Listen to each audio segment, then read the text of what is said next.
Today on With the First Pick, talking the best games, standout performances, and the biggest storylines from week 2 of the NFL season. JJ, tell them what time it is.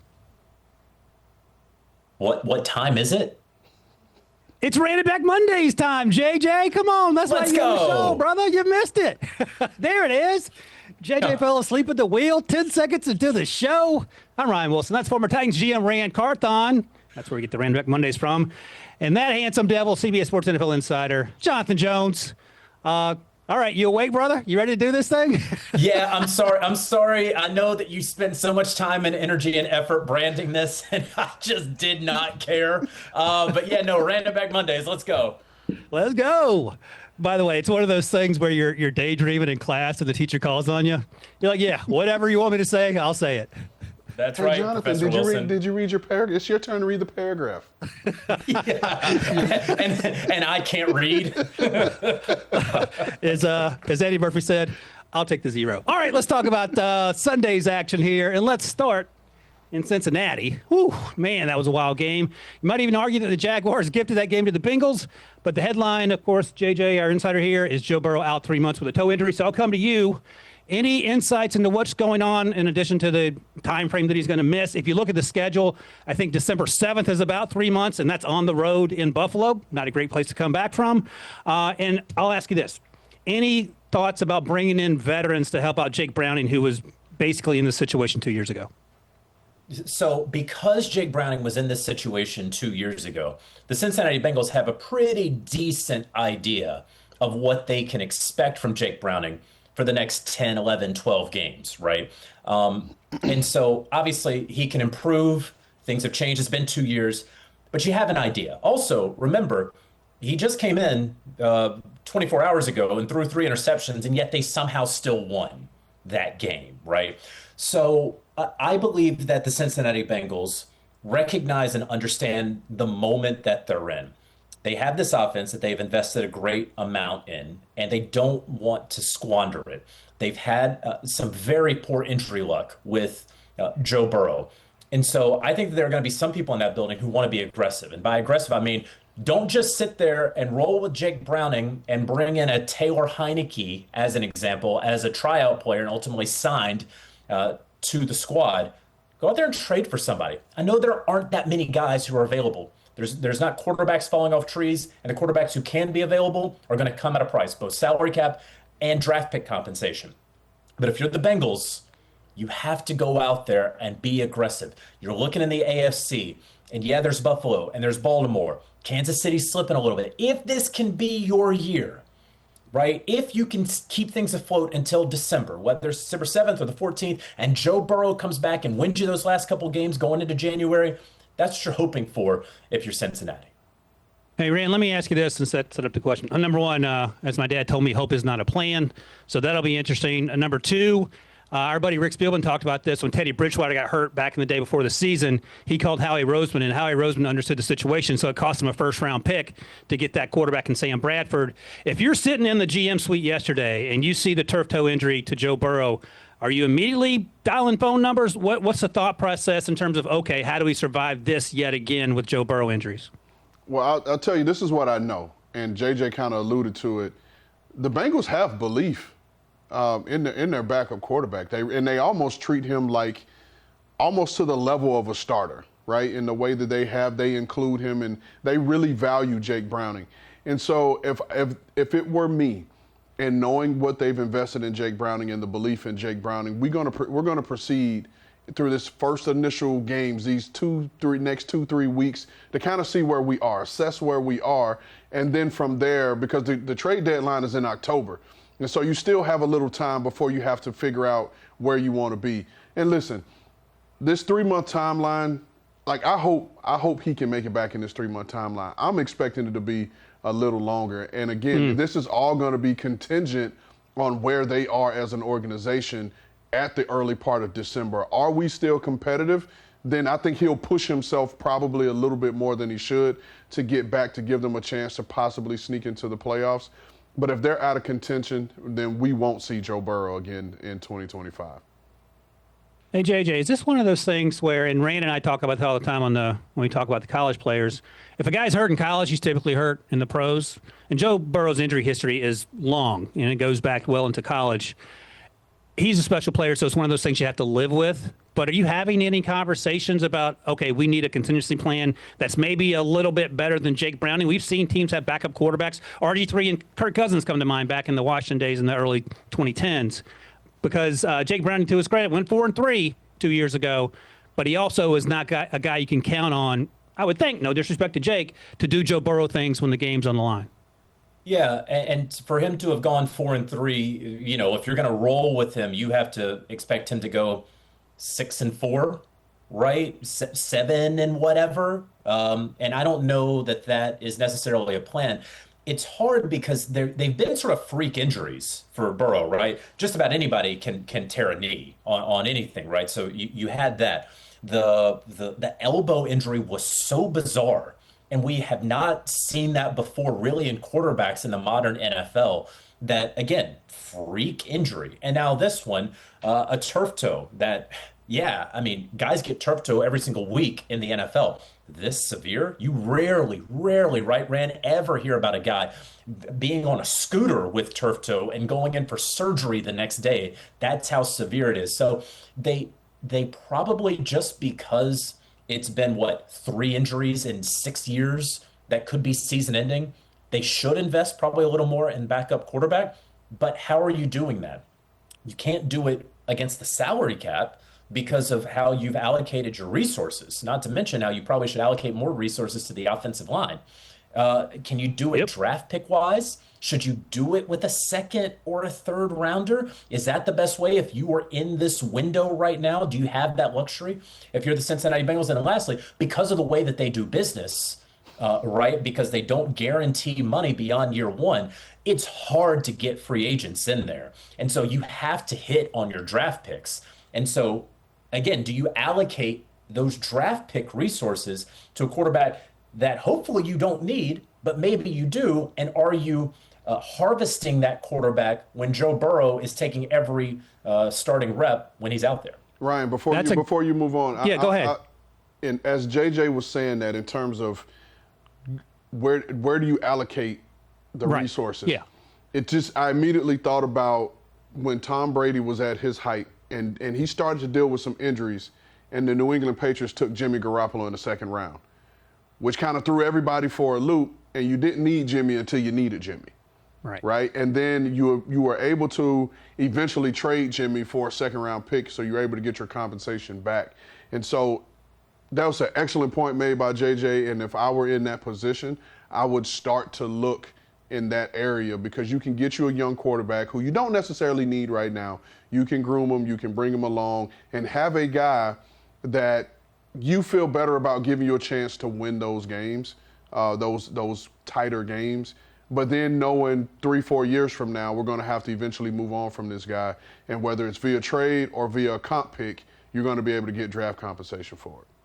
Yeah, and it's funny, even before the Jimmy Garoppolo draft, back in 2008 when Tom went down with the ACL, Matt Castle was a 7th-round pick. Now, he was a flyer. He was in that Josh McDaniels system. They had 12 Hall of Famers playing on that offense, it felt like. But they still won 11 games that year. They missed the playoffs in 2008. But to your larger point, it always felt like the Bill Belichick Patriots had a plan. And the other thing I'll ask you, Rand, is, and Howie Roseman and the Eagles do this all the time as well. Jalen Hurts was a 2nd-round pick not long after Carson Wentz almost won the MVP. They have Tanner McKee there now, who was not a 2nd-round pick, but they like him a lot, enough that they were able to move on from Kenny Pickett and DTR. But, Rand, if you're a team, as JJ points out, like the Bengals, that, number one, don't have great relationships with every agent around the league because of the way they treat their players, and number two, have desperate needs along the offensive line, can you afford to give up a 2nd-round pick for Joe Burrow insurance? Now, I think I could argue easily that you can, but part of the Joe Burrow insurance is predicated on the offensive line being terrible. Well, and JJ and I talked about this morning. It's you're hamstrung by the salary cap and the way you've allocated your funds, right? So you're not going to be able to go out and afford a big Trent Williams type of contract to pay a left tackle to come in and man that blind side. You just can't afford that. All right, so from there, and they spent a ton of draft capital on offensive linemen just throughout the history. Yeah. I mean, you go all the way back to Jonah Williams and them spending a high, what was it, a top 5, top 10 pick for sure on Jonah Williams, getting him in there. The problem for Cincinnati has been up front, particularly on the offensive line. It hadn't been for a lack of trying. They just hadn't been able to develop any of these guys. You think about this offensive line that they had in the Super Bowl. And that was a makeshift offensive line that they were just grabbing and reaching for parts just to have 5 people on the field in front of the quarterback. You know what I mean? And they still made it to the Super Bowl. And then if you want to even go back that year, the year they took Jamar Chase, they were choosing between Jamar Chase and Penei Sewell. And chose Chase because he gave them the ability to score points. All right. That was fun. Let's take a quick break. Well, unless you're a Bengals fan, it was a good conversation. I appreciate that. All right, when we come back, we're going to talk about another team that's quite beleaguered. The Kansas City Chiefs are somehow 0-2 for the first time since 2014. We'll talk about what that means for their short-term and long-term futures this season right after this.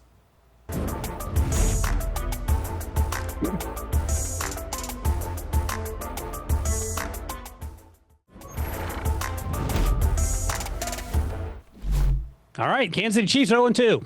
It is not 2014, which was the last time that happened. That was the last time they missed the playoffs. And, Rand, the issues are long and many. Offensive line stinks on some level. By the way, one of the best plays from last week, Sunday's action, was Josh Simmons running down Drew Makuba on that tackle. That was the most impressive athletic feat I saw on the field for the Chiefs in that game. Right tackle Jawan Taylor struggling. They don't have any of their wide receivers. Eagles are a really good team. Turns out the Chargers appear to be a good team. Rand, how concerned should we be about the Chiefs starting 0-2? I'm not concerned. Let me just say it that way, that clear. I'm not.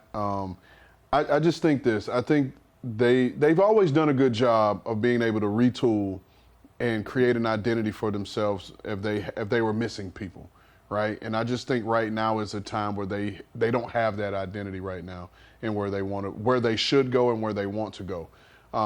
It's pretty hard for any football team to do well when you're missing your top receivers, right? Even if you are Patrick Mahomes, you're missing your top receivers, your top wide receivers.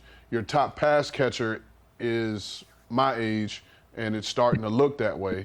And so you're going to have those problems. Like, there were points in that game yesterday where it looked like Patrick Mahomes was lonely.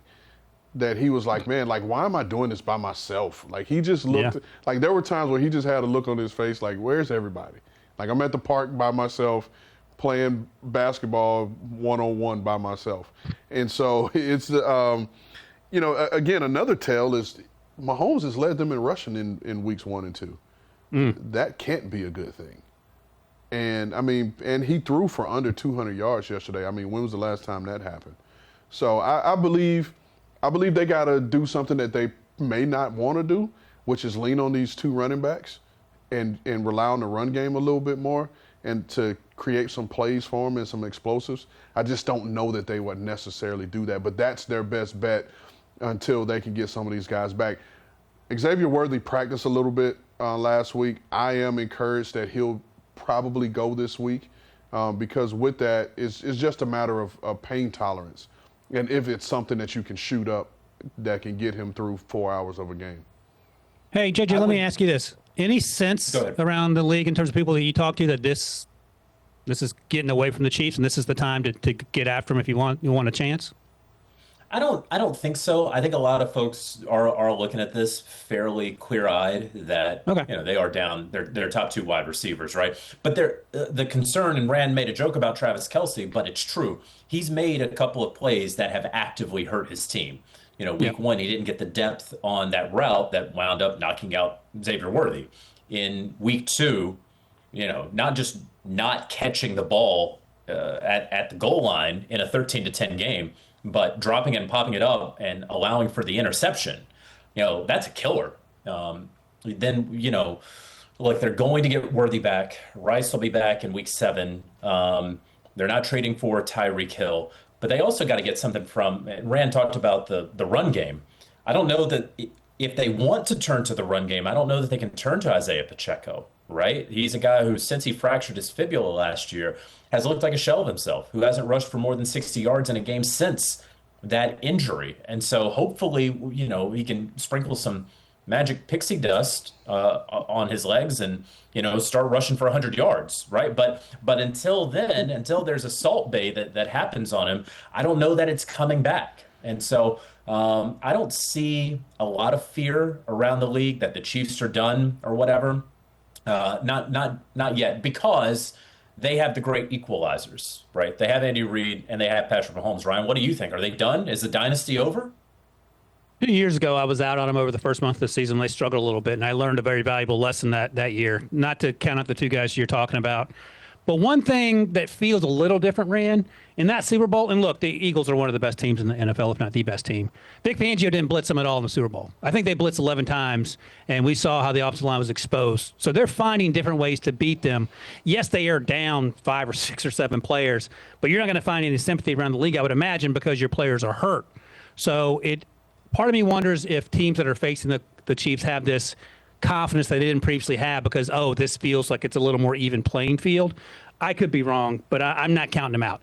The concern for me, and Rand, I'll ask you, and JJ, you can follow up if you want.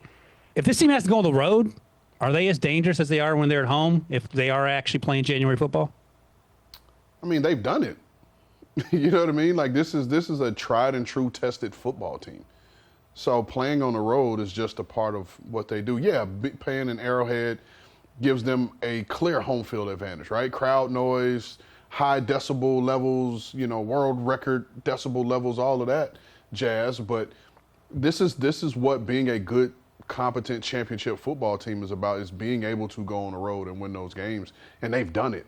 So if they're back healthy, right, and Xavier Worthy is back healthy, and this is a time of year where you have a Rashee Rice and everyone is healthy, like you can't bet against them whether it's home or away.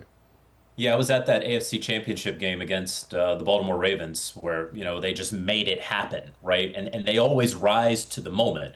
Outside of that one game against the Cincinnati Bengals in the AFC title game, they seemingly rise to the occasion when you're talking about January football. So I don't think it's going to matter. I think the championship DNA is going to kick in. And frankly, the other team knows that it's the Kansas City Chiefs, right? There is that mystique that is still going on. And I don't think that anyone is like, oh, the Chiefs are done because they're 0-2 right now. I think a lot of folks around the league see the Philadelphia Eagles as one of the top 2 teams in the NFL. And a lot of teams say, hey, no one is beating the LA Chargers in any hemisphere or America when Justin Herbert plays the way that he did. Hey, listen, that's a great point. Hey, when Jordan played for the Wizards, you may not have been necessarily scared of Jordan at that point, but you respected Jordan that he could still at any moment go off and put 40 on your head. So, yeah. Now, if you need him to get a single in AA, that ain't going to happen. But he can play as a 40-year-old basketball player, for true. Hey, let me throw these facts at you here. I just went back and looked quickly. Last year, the 2024 season, the Saints started 2-0. They finished 5-12. So there are worse things than being 0-2 is my point. And 2 years prior to that, Washington was 2-0 with Sam Howell. They went 4-13. The Falcons were 2-0 with Desmond Ridder. They went 7-10. So it's not the end of the world to be 0-2 if you're the Chiefs, and certainly doesn't mean great things are in your future if you start 2-0. I asked you guys this last week, and I said the Bills-Ravens game maybe was the matchup of the 2 best teams in the NFL. JJ, I'll ask you again. You got the Bills, the Ravens, and the Eagles. Why don't you rank those guys for me? You going to include the Packers in there? Well, we didn't mention them last week, but we can. They play 2 home games, but sure. They did, and they looked really good in those 2 home games. Fair enough. Boy, I'd be hard pressed to rank them because as great as the Packers looked, the Eagles, and we talked about this last night with Joe Musso and B-Mac and Patrick Peterson. Jalen Hurts does not care what his stat line is, right? And I know that he and Chris Jones were John, and the microphones picked it up about his stat line. All that Jalen Hurts cares about is winning the game. He doesn't care that his tush got pushed. It does not matter. And so right now, 2 games in, you're going to want to compare the stats, right? You're going to want to look and see who's putting up those points. The Eagles only care about if they are escaping with a W. So it's hard for me to assign anything there. The Ravens would be a little lower for me, though. Okay. I know they ran away with that game against Cleveland, but, they had 20 points on some very short drives early on. I was not overly impressed with the Ravens until the game wore on and the Browns kind of threw in the towel. All right, can I at least get you to rank them, Rand, since JJ doesn't want to take part in the exercise? All right, so, and we're going 4 teams and not 3. Did we add the Packers? Yeah, he made up the rules and then didn't answer the question. So, yeah, let's go 4. Okay, so give me Philly 1, and then I'll go Buffalo 2, Green Bay 3, and Baltimore 4. I think I would switch 1 and 2, but I agree with the rest, and we'll just assume JJ agrees with both of us, so we're all winners. All right, let's take a quick break here. When we come back, we're going to talk to a team that is now 0-2 and did not come close to sniffing a win on Sunday. The New York Jets, their new head coach, their new quarterback, it is all going sideways. We'll talk about that right after this.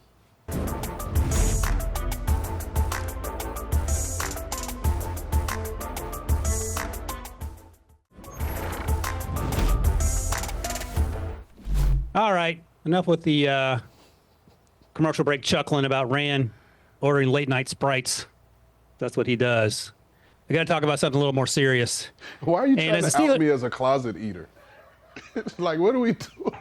JJ, I'll just tell you this. 10:30 last night, I'm minding my own business watching the Sunday night game. I get a butt dial from Rand, and he's at the drive-thru ordering food on his way back from the studio. They're laughing a little too hard in the control room right now. I love how Ryan said he was minding his own business, and then about 12 hours later, he lets your business be known to the world.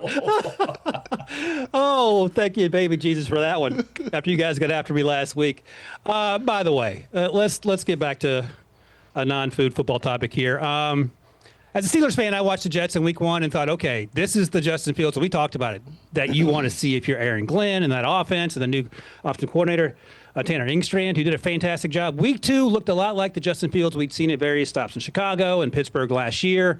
There were no positives. The offensive line struggled. The running game wasn't where it used to be, or was where it was a week ago. And now he has a concussion because he took so many hits.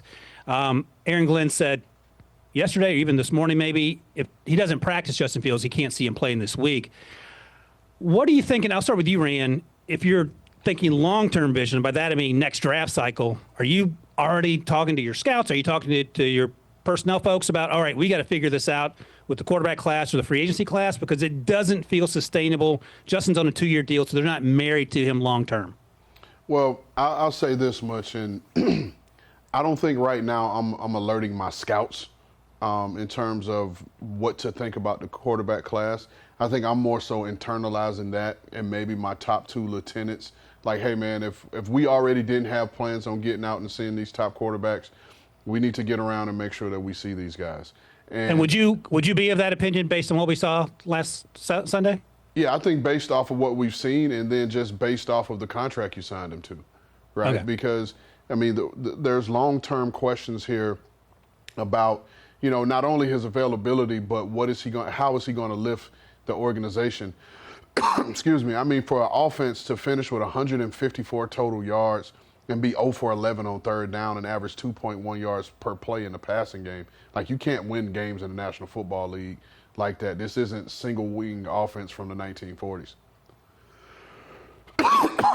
No, I completely agree. JJ, I don't know if you have any thoughts on this in particular in terms of the feeling around the organization, because we know that Woody Johnson isn't a patient man, the owner. Aaron Glenn played in New York.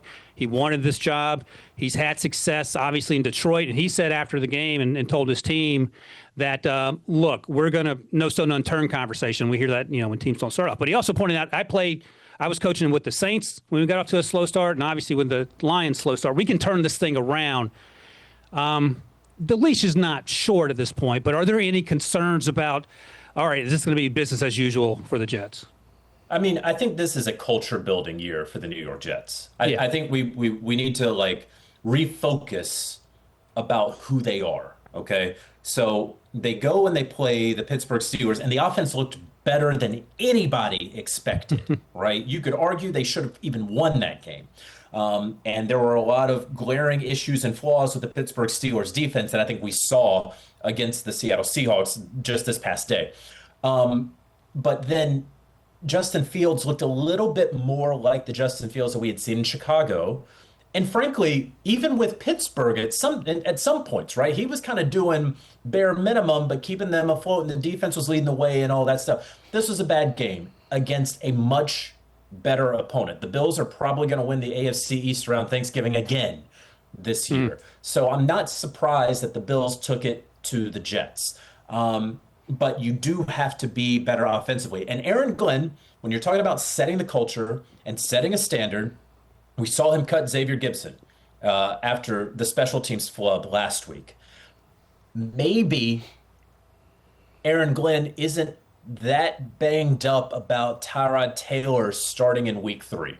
Maybe he's not going to be too upset with the veteran coming in after the performance. Nobody wants him injured, right? Nobody wants Justin Fields concussed, but he's likely not going to play because he is in concussion protocol. And you're going to have Tyrod Taylor, and maybe it's going to be good for this team to have the veteran up there just to cleanse the mouth, right? After that performance last week. And I just want to throw this in there because this is a part of the Justin Fields situation, let's call it. He was handpicked by the GM and the head coach to be their quarterback. They could have gone in any direction they wanted to. They could have potentially planned to address the position in the draft if they wanted to. But they handpicked Justin Fields for a reason. And so this is their guy. But to JJ's point about the concussion protocol, it's happened, but it's almost virtually impossible for a guy to pass protocol after suffering a concussion the week before.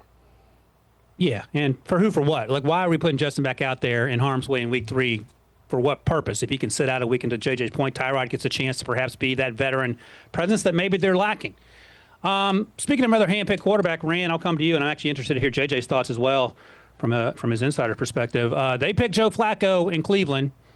To surprise of no one on planet Earth, Joe Flacco's 0-2. It's not entirely his fault. We've been talking for all summer. When are we going to see someone not named Joe Flacco as quarterback? He threw an interception that led to a touchdown, had a fumble that was returned for a touchdown, and his only touchdown came when Marlon Humphreys just didn't knock the ball down, tried to make a play, and deflected into Ced Tillman's hands for a touchdown. So Dylan Gabriel came in 3 for 3 touchdown in mop-up duty. Shador's QB3. When are we going to see someone not named Joe Flacco under center in Cleveland? Well, I mean, we've talked about this on the show. At some point, whether it's whether it's sooner or later, at some point you're going to have to see what Dylan Gabriel can do and or Shador Sanders, because you have to be able to have a plan for next year's draft, the 2026 draft class, and the 2 first-round picks that you have. And so you're going to have to know what you already have in the building versus what you need that's outside of the building. And in order to do that, you got to see these guys play in more than just a preseason game. And so you kind of knew coming into it, them signing Joe Flacco, and then especially once they move down in the draft, albeit 3 spots, you move down in the draft, you pass on a quarterback, and then you draft one in the 3rd, you draft one in the 5th. That wasn't the Browns saying, hey, we're going to get these franchise guys in the 3rd and the 5th. And you got 2 next year. That, to me, that seemed like there was a larger plan in mind for them in the 2026 draft cycle. So, therefore, I think we're going to see it here rather soon. I think it might even been JJ that said at some point maybe week 6, and I've seen that number thrown out. But at some point rather sooner than later, because we know what Joe Flacco is. And we know what he's going to be. And the one thing that we know for certain is that he's not a part of their future. So we're going to see that sooner than later. Hey, JJ, before you go, let me just say quickly, next game, Green Bay, then it's Detroit, then it's Minnesota. Pittsburgh's that week 6 game, Miami, New England. Yeah, so I was actually gonna pull up the schedule right here. I don't know that you're throwing Dylan Gabriel out there against the Green Bay Packers defense. You're not. You're probably not doing it against the Lions, and you're going to go overseas and let Brian Flores do his worst to a rookie. I don't see that happening. I think a lot of people thought that Joe Flacco was going to recapture the magic from the end of the 2023 season with the Cleveland Browns, where they went to the playoffs and he took them to the playoffs. And they kind of like memory hold Joe Flacco with the Indianapolis Colts last year. Like, it wasn't good last year for Flacco and the Colts. And so there is a struggle. I don't know where the best spot to insert a rookie or someone else would be. It's also Week not 9. just a quarterback. Yeah, it's also not just a quarterback issue with Cleveland, right? They're about to squander a pretty good defense yet again. Because I know that they gave up the points, but they've given up the fewest yards in the NFL this year, right? I mean, it's a lot of it's like 28th most points, but number 1 in terms of yards allowed. So you're going to squander this defensive effort yet again. And you're talking about 2026 in the draft, Ryan, as our top analyst, I'm curious to get your thoughts on, they were out there looking at Arch Manning. Jimmy Haslam wanted people to see him on the sideline at the Horseshoe, looking at Arch Manning. Well, we've all taken a look at Arch Manning. I mean, what are their options if it's not Dylan Gabriel or Shedeur Sanders in 2026? Yeah, Ryan, let's get your lead draft analyst on here. Let's see what Ryan has to say. As Rand texted me on Saturday, we need to quit talking about Arch, and I think that's right because Arch is not where he needs to be right now. There are a lot of other guys. Rand, this is going to sound crazy, and this will harken back, hopefully, good memories of the best of Johnny Manziel when he was at his best at Texas A&M, and then Baker Mayfield. Let's get some John Mateer in Cleveland. Like, I could get behind that. What do you think about the idea of Oklahoma quarterback John Mateer playing in Cleveland? I think the Cleveland city, the fan base, I think they would love the way this guy plays. And this is something that we're going to talk about probably Wednesday on the show. He's got to cut down the turnovers. He's thrown an interception in every game this year, so he's got to, cut down on those. And listen, and we talked about it last week. Like, you got to live and die with the hero ball. Like, that's what it is. That's who he is. Yeah, I mean, we talk about it a lot on this show. Like, he is probably the most exciting player in college football right now. And his teammates love him. Scouts are super excited to see him. And sometimes, Cade Klubnik, there's mixed opinion. Garrett Nussmeier sometimes struggles with turnovers. Arch Manning, please let him go back to school because I don't want to have to talk about him. Let him grow into being a number 1 quarterback. And you're the person that's brought him up twice. Hey, man, me and Jimmy Haslam get confused all the time, so that only makes sense. All right, let's take a quick break here. And we're going to come back and talk about one of my new favorite players, and Daniel Dimes Jones, who's going to lead this Colts team to the Super Bowl. We're going to talk about this Colts team, Shane Steichen, and that defense right after this.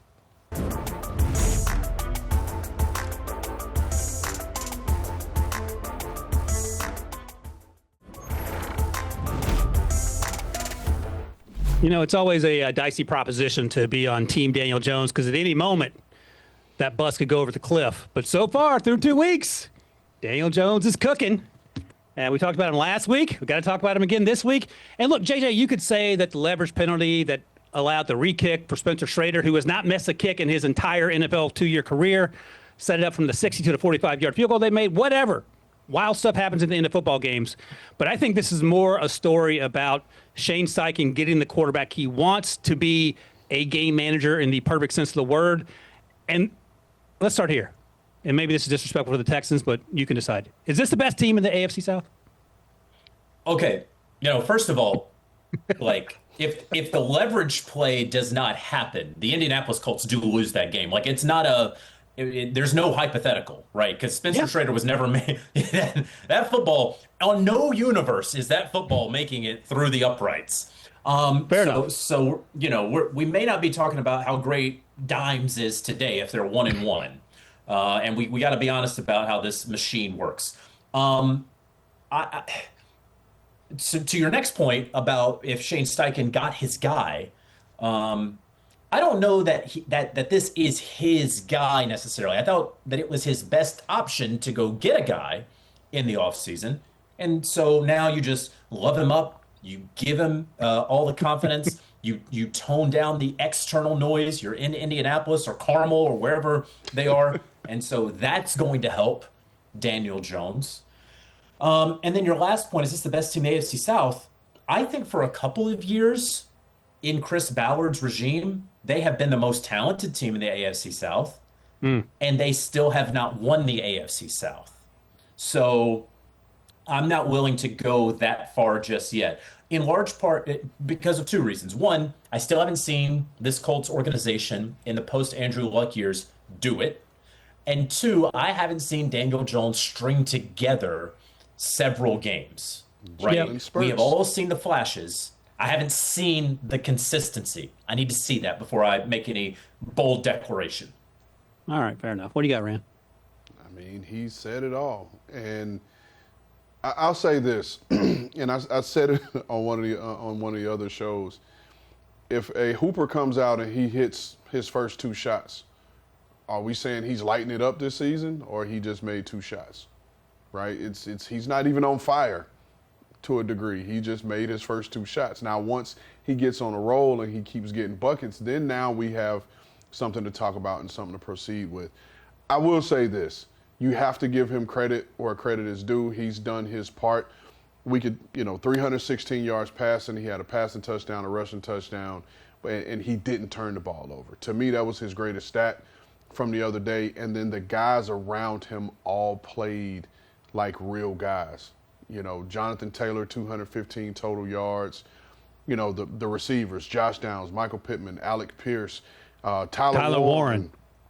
And that offensive line, and we don't even get to talk about A.D. Mitchell, him being the 4th receiver. So he's surrounded with a great group of guys, and I think he finally understands that he's in a place where he doesn't have to be the reason why they win. And JJ hit on this earlier this morning on the Morning Buzz. This is the perfect situation for him being in Indianapolis versus New York, right? I don't know that the Giants drafted Daniel Jones saying that he was going to be the quote-unquote franchise quarterback and he was going to be the one to turn it around. But being in a market like New York, when you're drafted as high as he was, they put the expectation on him to be that guy versus being in a market like Indianapolis where we're just here to win football games, however that happens. And so I think he's in a perfect spot. And I want to turn the question a little bit and probably getting way too far ahead. If he continues on this path and he plays well, whatever their record is, so let's just say they do win the AFC South and they make the playoffs. What do you do now? Do you pay him? Franchise him?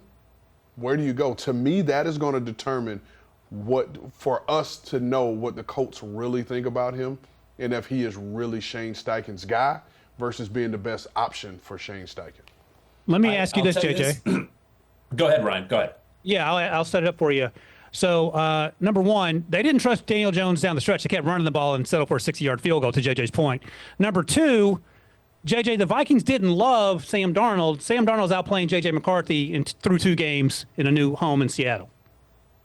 Yeah, I mean, some of that is how much do you love Sam Darnold at $35 million, or do you love JJ McCarthy on a rookie contract where you've already drafted him, right? There's that. I think if Daniel Jones stays on this trajectory, right? Big if, but if he does, and a comeback player of the year, right, and does the Sam Darnold thing, I think you're looking at that Baker Mayfield Tampa Bay Buccaneers contract, that 3-year, $100 million that you can get out of after 2 years if you need to, right? And if he's balling out, this from a GM perspective, maybe you don't wait until you get to February or March, right? If we have seen a good 10 games and you have a great relationship with the agent and you're feeling good and you have an out, right? And you have that ripcord that you can pull, maybe you say, hey, DJ, we like you. You're our guy. And then you figure out what that means for Anthony Richardson later on.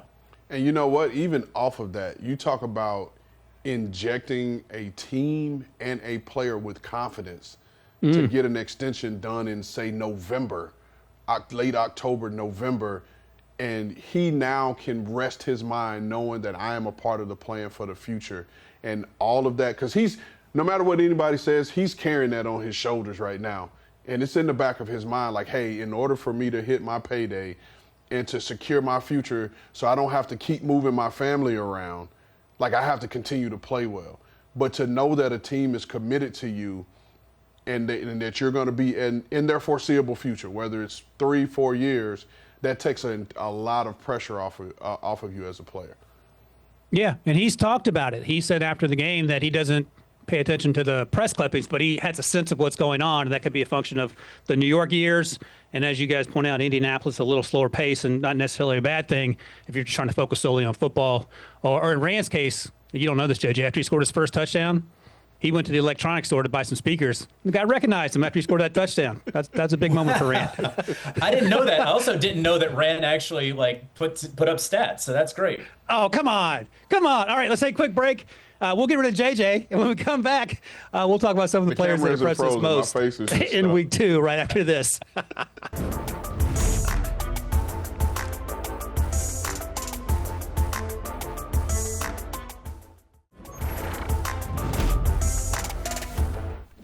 All right, guys, before we get out of here, some under-the-radar players or moments, if you want, that got your attention in week 2. And JJ, since you waited to the last minute, I'll reward you by letting you go first. Who's your guy? Hey, I appreciate that. That's a good, positive reinforcement there. Teteroa McMillan, in a losing effort, Panthers wide receiver, first-round draft pick. They've been searching for a number 1 wide receiver. I'm not crowning him just yet. But 2 weeks in, he does look the part. There were questions in the pre-draft process about his want to, his will, his love of the game.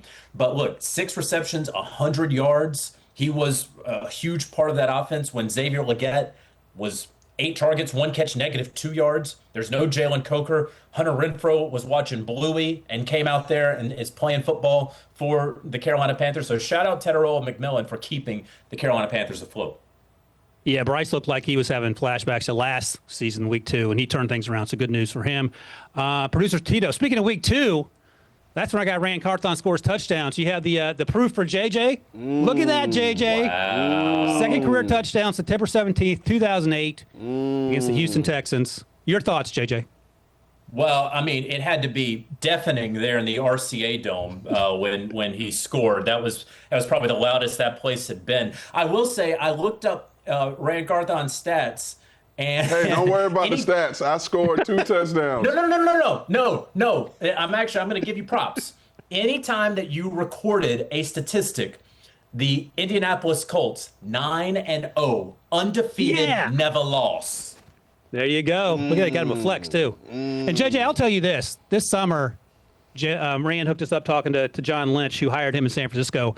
And John said his first call was to Peyton Manning about hiring Rand from L.A., I believe, right, Rand? You're coming over from L.A.?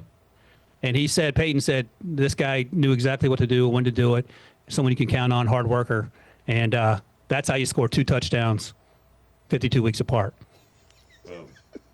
There you go. My player of the week, under the radar, Russ Wilson. Man, they should have won that game. You have a relationship with Russ, Rand. You know him. I think he proved people wrong that he still has it. That was fun to watch. And, Rand, you stole my guy, McCorkle Jones. Yeah, Mac 10, man. He had just 26 of 39, 279, 3 touchdowns. I think he's a perfect fit for this Kyle Shanahan offense and what they like to do in terms of being able to scheme number 1 open. And if you have to work through the progression, he can get you from 1 to 3 in the progression read and get the ball out accurately and on time. And for those in the back, Mac Jones. Who? Mac Jones. Now you have to hit the gritty like he did at the Pro Bowl after his first year. No chance. He had some fantastic touch throws to the second level. He and Ricky Pearsall, the touchdown to Juwan Jennings, the touchdown on the corner route to Christian McCaffrey.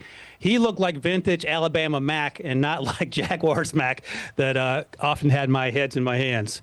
All right, we are done here. I believe, Producer Tito, that is it for us with the first pick. Rand and Back Mondays, JJ, that's what it's called. Check out With the First Pick, wherever you should podcast. Rand and I will be back on Wednesday for Young Fellow Wednesday. See you guys then.